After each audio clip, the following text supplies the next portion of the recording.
Good morning, नमस्कार। मैं विनोद वर्मा और आप लोग देख रहे हैं B&B टैक्स।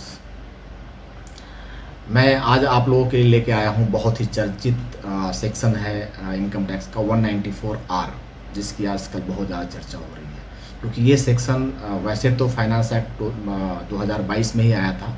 जब बजट आया था तो हम लोगों ने इसके बारे में चर्चा भी की थी, बट ये एप्लीकेबल 1 जुलाई 2022 से है, इसलिए इसकी चर्चा ज़्यादा हो रही है। और ये सेक्शन एप्लीकेबल है अगर कोई बेनिफिट या परक्यूजिट या गिफ्ट टाइप ऐसा कुछ देते हैं तो उसके ऊपर टैक्स लगाने के लिए ये सेक्शन लाया गया है। जैसे एग्जांपल के लिए अगर CAS का एग्जांपल लें तो हम लोग out of pocket expense claim करते हैं जिसका कोई बिल नहीं होता, तो उस आउट ऑफ पॉकेट एक्सपेंस के ऊपर जिस हमारा जो क्लाइंट है वो TDS काटेगा और 10% के रेट से काटेगा। तो इसी के बारे में आज हम लोग डिटेल में चर्चा करेंगे। क्या रेट ऑफ टैक्स है, क्या सीलिंग लिमिट है, क्या क्या इसमें शामिल है, क्या नहीं शामिल है। बस आप लोग मेरे साथ यूँ ही बने रहें। और अभी तक अगर मेरे चैनल को सब्सक्राइब नहीं किया है तो प्लीज़ सब्सक्राइब कर लें, लाइक भी करें, अपने दोस्तों को शेयर भी करें ताकि मैं उनसे भी रूबरू हो सकूँ। आइए अब सेक्शन को देखते हैं। जैसा मैंने बताया ये फाइनेंस एक्ट 2022 में आया था, बट एप्लीकेबल 1 जुलाई से है। और ये बेनिफिट और परक्यूजिट जो हम लोग देते हैं उसके ऊपर एप्लीकेबल है। इसमें रेट 10% का है और सीलिंग लिमिट 20,000 का है कि 20,000 से ज़्यादा का अगर परक्यूजिट या गिफ्ट या बेनिफिट्स अगर प्रोवाइड करता है कोई तो उसके ऊपर TDS काटना है। इसमें कौन काटेगा? इसमें इंडिविजुअल और HUF को शामिल नहीं किया गया है अगर वो उनका टर्नओवर 1 करोड़ से कम है, प्रोफेशनल के केस में 50 लाख से कम है। कहने का मतलब सिंपल है कि बिजनेस के ऊपर ये एप्लीकेबल है जो फाइल टैक्स ऑडिट में होता है। अगर अपनी CA की भाषा में कहें टैक्स ऑडिट में, जिसका ऑडिट फाइल ऑडिटेबल है उसके ऊपर एप्लीकेबल है। कंपनी तो है ही, फर्म है ही। अगर इंडिविजुअल और HUF की बात करें तो इसमें बहुत सारी डिफ़िकल्टीज़ थी, तो लोगों की क्वेरीज भी थी। उस डिफ़िकल्टीज़ को दूर करने के लिए CBDT ने एक सर्कुलर जारी किया है, सर्कुलर नंबर 12। मैं स्क्रीन पे खोला हुआ हूँ सर्कुलर नंबर 12। ये 16 जून को जारी किया गया है CBDT द्वारा, तो इसको आप देख सकते हैं। जो इसमें इम्पॉर्टेंट इशूज़ हैं उसको मैंने हाईलाइट भी कर दिया है आपके लिए। इसको आप लोग देख सकते हैं कि ये कब से एप्लीकेबल है, क्या रेट ऑफ टैक्स है, क्या लिमिट है। डिफ़िकल्टीज़ के बारे में इन्होंने कहा है। पहला डिफ़िकल्टीज़ को हम लोग पढ़ते हैं, क्वेश्चन आंसर के फॉर्म में इन्होंने जवाब दिया है कि is it necessary that the person providing benefit or perquisite needs to check if the amount is taxable under clause 4 of section 28 of income tax. इसका इन्होंने जवाब दिया है कि एकदम से हमको चेक करने की ज़रूरत नहीं है कि ये उसके बुक्स में क्या होता है कि वो जो हम लोग परक्यूजिट दे रहे हैं या गिफ्ट दे रहे हैं या इस तरह की फैसिलिटीज़ दे रहे हैं वो अपने बुक्स में क्या करता है, टैक्सेबल है या नहीं है। अगर हम लोग दे रहे हैं तो 10% के रेट से TDS हमको काटना है अगर 20,000 से ज़्यादा हम पे कर रहे हैं।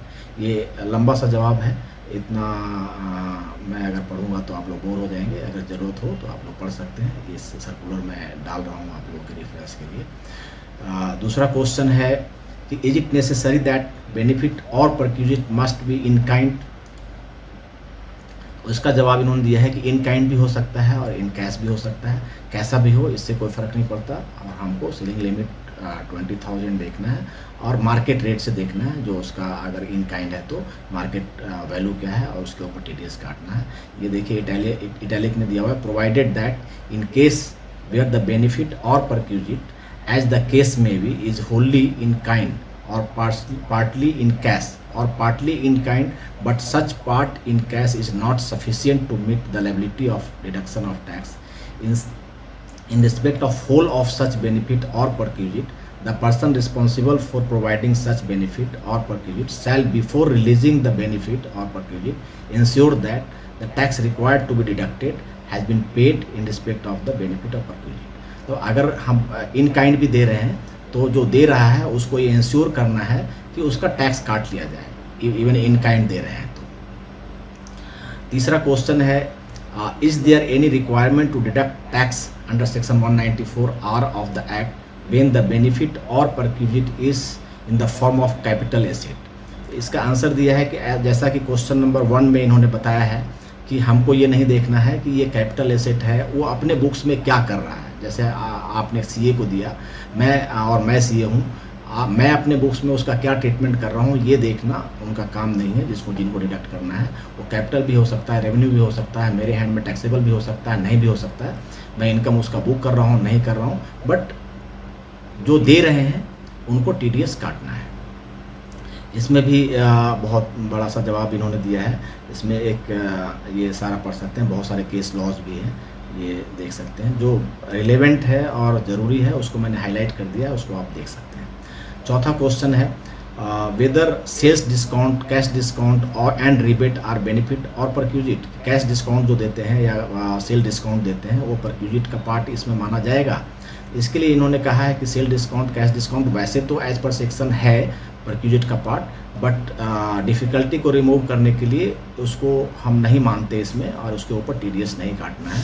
लॉजिकली देखिए यहाँ पे लिखा है, logically these are also benefit now related to sale or purchase. Since TDS under section 194 of the act is applicable on all forms of benefit or perquisite, tax is required to be deducted. However, it is seen that subjecting these to tax deduction would put seller to difficulty. To remove, ये मैंने highlight किया है, to remove such difficulty, it is clarified that no tax is required to be deducted. आगे चलते हैं। इसमें ये भी क्लैरिफाई किया गया है कि ये जो कैश डिस्काउंट जो है वो तो हटा दिया, लेकिन उसमें ऐसा नहीं है कि ये भी हटा दे कि अगर किसी को फ्री सैंपल दिया है, ये स्पेशली आप कह सकते हैं कि डॉक्टर्स के लिए है कि अगर डॉक्टर्स को फ्री सैंपल देते हैं तो वो इसमें शामिल नहीं होता, और वो फ्री सैंपल जो है वो उसके ऊपर टीडीएस काटना है आपको। इसमें एग्जाम्पल में यहाँ से अगर आप देखेंगे तो ये भी है कि कई लोगों को डिफ़िकल्टी ये थी कि अगर कई आप स्कीम देखेंगे, मैं कई जगह देखता हूँ कि 10 पे 1 फ्री, 12 पे 1 फ्री, 20 पे 1 फ्री, मतलब जो हम परचेज़ करते हैं सामान, तो ट्रेडिंग करते हैं उसमें परचेज़ करते हैं तो उसमें देता है डिस्काउंट ऐसे कि 10 पे 1 फ्री, तो वो इसमें शामिल नहीं है कि 10 पे 1 फ्री लाइक एक तरह का वो ट्रेड डिस्काउंट है। 10 पे 1 फ्री, सपोज करिए कि 10 हम सामान कोई खरीद रहे हैं और 100 रुपये का है, 1 फ्री दिया, तो 100 रुपये में मेरा 11 सामान हमारे पास आ गया, 11 पैकेट आ गया। उसको जब सेल करेंगे तो 110 रुपये में 11 करेंगे, तो उसमें कोई इस तरह का परक्यूजिट नहीं हुआ, वो ट्रेडिंग का पार्ट हुआ, इसलिए उसको इससे हटाया गया है। इसके आगे भी दिया गया है कि similarly this relaxation is not provided extended to other benefits provided by the seller in connection with sale. इसका एग्जाम्पल दिया है, एग्जाम्पल मैंने हाईलाइट किया है कि जैसे अगर कोई टीवी दे रहा हो, कंप्यूटर दे रहा हो, मोबाइल फ़ोन दे रहा हो, कैश और इन काइंड, तो वो इसमें इंक्लूड नहीं है और उसके ऊपर टीडीएस इस सेक्शन में कटेगा।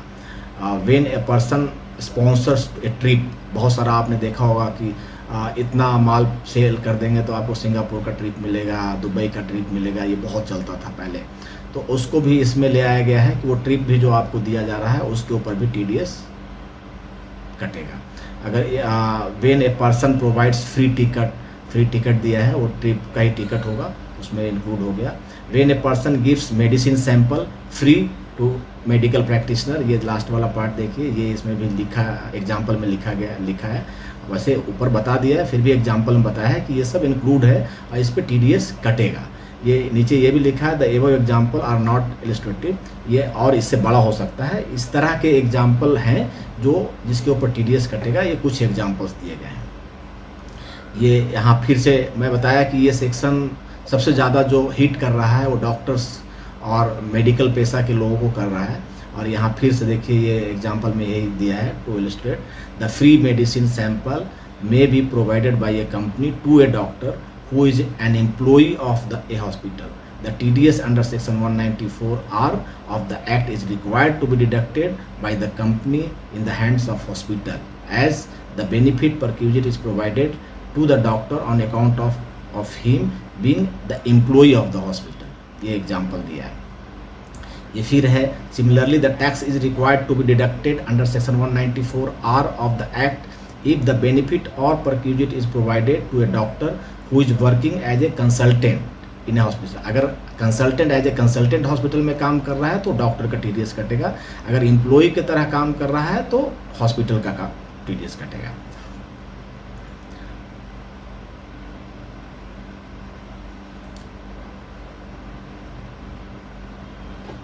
इसमें ये भी एक एग्जांपल में दिया हुआ है, ये लास्ट आप देखें कि ये प्रोविज़न जो 194R का है ये गवर्नमेंट हॉस्पिटल्स के ऊपर लागू नहीं है, ये इन्होंने बताया है। 5 नंबर का क्वेश्चन है, how is the valuation of benefit perquisite required to be carried out. मैंने ऊपर भी बताया था कि जो वैल्यूएशन होगा वो मार्केट रेट से होगा। जो परक्यूजिट आपने दिया, सपोज करिए कि कोई मेडिसिन दिया तो मेडिसिन का मार्केट रेट क्या है वो आपका परक्यूजिट का वैल्यू माना जाएगा, उसके ऊपर टीडीएस कटेगा। ये भी क्लैरिफाई किया है कि इसमें GST will not be included. जैसे अगर मेडिसिन की का देखें तो मेडिसिन में इंक्लूसिव ऑफ ऑल टैक्सेज होता है, तो जीएसटी का पार्ट हटा करके उसके ऊपर टीडीएस के लिए वैल्यूएशन किया जाएगा। 6 नंबर का क्वेश्चन है, मेनी टाइम्स ए सोशल मीडिया इन्फ्लुएंसर जो गिफ्ट देते हैं, कुछ ऑडियो वीडियो स्पीक ऐसे करके गिफ्ट देते हैं, वो गिफ्ट भी इसमें टैक्सेबल होगा। However if the products is retained, 2 तरह का केस है कि अगर वो ऐसा कुछ दिया, मोबाइल दिया कि एक दिन यूज़ करके आप बताइए कैसा है और वापस ले लिया तो टीडीएस नहीं कटेगा, आपने अपना उसको दे दिया, कार है या कुछ इस तरह का चीज़ है। लेकिन अगर वो आप रिटेन कर लिए, आपसे वापस नहीं लिया तो टीडीएस के परव्यू में आएगा 194 के अंदर और टीडीएस काटना होगा। 7 नंबर का क्वेश्चन है, whether reimbursement of out of pocket expenses incurred by service provider in the course of rendering service is benefit of perquisite. मैंने ऊपर भी बताया था कि ये भी इसमें शामिल है। अगर आउट ऑफ पॉकेट एक्सपेंसेस हम क्लेम करते हैं, एज ए सीए मैं बताऊँ हम लोग भी क्लेम करते हैं, तो वो इसमें शामिल होता है। साथ में मैं ये बताऊं कि अगर रीइंबर्समेंट ऑफ एक्सपेंसेस होता है, reimbursement of expenses and out of pocket expenses दोनों अलग अलग होता है। रीइंबर्समेंट ऑफ एक्सपेंसेस अगर कोई बिल एम्प्लॉयर के नाम ही है, जो हमारा क्लाइंट है उसके ही नाम है, जैसे मैं यहाँ से बॉम्बे गया हूँ कोई ऑडिट करने के लिए और होटल में रुका और होटल उसके नाम है, वो रीइंबर्स किया हमको, तो वो 194R में नहीं आएगा। बट हमने बिना बिल का कोई आउट ऑफ पॉकेट एक्सपेंसेस लगा दिया 50,000 रुपये, तो उसके ऊपर टीडीएस कटेगा और 194R एप्लीकेबल होगा। इसका जो मैंने बताया ये नीचे बताया भी है, if the invoice is not in the name of X and the payment is made by X directly or reimbursed, it is the benefit perquisite provided by X to the consultant for which deduction is required, जो मैंने अभी बताया आपको। 8 number का question है, if there is a dealer conference to educate the dealers about the product. अगर कोई conference है, कोई सेमिनार है और प्रोडक्ट के बारे में बताने के लिए, प्रोडक्ट के बारे में अवेयर करने के लिए, और उसमें तो उसके ऊपर कोई टीडीएस नहीं कटेगा। बट इसमें भी कुछ वो है, कंडीशंस है, आप कंडीशंस देखिए, मैंने हाईलाइट किया है। However such conference must not be in the nature of incentive benefits to select dealers customers who have achieved particular targets, जो पहले मैं बताया था कि इसमें ऐसा नहीं होना चाहिए कि कुछ डीलर्स को हम टारगेट्स अचीव करने के लिए कुछ प्राइस दें या कुछ बेनिफिट्स दें, परक्यूजिट दें, तो वो उसके ऊपर 194R जो है वो एप्लीकेबल होगा। Further in the following cases the expenditure would be considered as a benefit or perquisite under section 194R। इसी क्वेश्चन में बताया है, expense attributable to leisure trip. मैंने ऊपर बताया था कि अगर कोई ट्रिप के लिए पैसा देता है, डीलर देता है, बिजनेसमैन देता है डीलर को, expenditure incurred for family members accompanying person attending the dealer business. अगर कॉन्फ्रेंस में कोई फैमिली मेम्बर भी आया हुआ है, उसको फैसिलिटेट करता है, तो वो उसके ऊपर 194R एप्लीकेबल होगा। फिर expenditure on participants of dealer business conference for days which are on account of prior stay or over stay. जैसे 1 दिन का कॉन्फ्रेंस है और हम 8 दिन का हमको पैकेज दे दिया डीलर ने कि आप जाइए 8 दिन बॉम्बे में रुकिए, घूमिए, तो 1 दिन के अलावा जो होगा उसके ऊपर 194 एप्लीकेबल होगा। 9 नंबर का क्वेश्चन है, section 194 provides that if the benefit perquisite is in kind or partly in kind and cash is not sufficient to meet TDS, then क्या करना है कि अगर जो काइंड और कैश दोनों दे रहे हैं, और कैश जो है वो टीडीएस के लिए एप्लीकेबल नहीं है, जितना 10% डिडक्ट करना है। फॉर एग्जांपल अगर 30,000 दिया और 30,000 में से टैक्स बन रहा है 3,000 10% के हिसाब से, और इन काइंड 29,000 है और इन कैश 1,000 है, तो टीडीएस कैसे काटेंगे? तो पहले भी ये बताया है कि आपको इंश्योर करना है कि टीडीएस कट गया और जमा करवाना है, चाहे आप इन काइंड दे रहे हो या कैश में दे रहे हो। 10 नंबर का क्वेश्चन है कि 194 वुड कम इनटू, हाँ ये कि ये जो 20,000 की लिमिट है वो कैसे काउंट करेंगे? उसके लिए इन्होंने कहा है कि ये जो 20,000 की लिमिट फाइनेंशियल ईयर के लिए है, और फाइनेंशियल ईयर 22-23 में अगर आपका 20,000 होता है वो 1 अप्रैल से ही काउंट करेंगे। एग्जाम्पल अगर हम लोग लें कि अगर 30 जून तक ऑलरेडी 20,000 का बेनिफिट किसी को दे दिया है, परक्यूजिट दे दिया है, तो 1 जुलाई से 1 रुपया का भी कोई परक्यूजिट देगा तो उसके ऊपर टीडीएस काटना होगा, क्योंकि ऑलरेडी लिमिट 20,000 का एग्जॉस्ट कर चुका है। तो यहाँ पे ये समझने की बात है कि ये जो लिमिट है वो 1 जुलाई से 31 मार्च नहीं है, 1 अप्रैल से 31 मार्च फॉर फाइनेंशियल ईयर है। हाँ, जो पहले 30 जून तक है अमाउंट, इवन किसी को 5 लाख का भी अगर परक्यूजिट दे दिया उसके ऊपर टीडीएस नहीं कटेगा, बट 1 जुलाई से जो होगा उसके ऊपर टीडीएस कटेगा, ये ध्यान देना है आपको। ये इतने क्वेश्चन हैं, ये सारा इसमें जो मेन प्रोविजंस थे मैंने आप लोगों के साथ डिस्कस किया और हम लोग समझने की कोशिश किया, और मुझे लगता है आप लोगों को समझ आ गया होगा। अगर फिर भी कुछ समझ नहीं आया हो तो कमेंट बॉक्स में आप अपना क्वेरी लिख सकते हैं, कमेंट लिख सकते हैं। आप कुछ लिखते हैं तो मुझे और अच्छा करने की प्रेरणा मिलती है। आप ऐसे ही लिखते रहिए, हमारे से जुड़े रहिए। हमारा एक फेसबुक पेज भी है B&B टैक्स, उस पर हम लोग इनकम टैक्स, TDS, GST से रिलेटेड इशूज़, केस लॉस डालते रहते हैं, उस पर भी आप लोग विजिट कर सकते हैं। आप मेरे साथ बने रहें, इसके लिए बहुत बहुत धन्यवाद।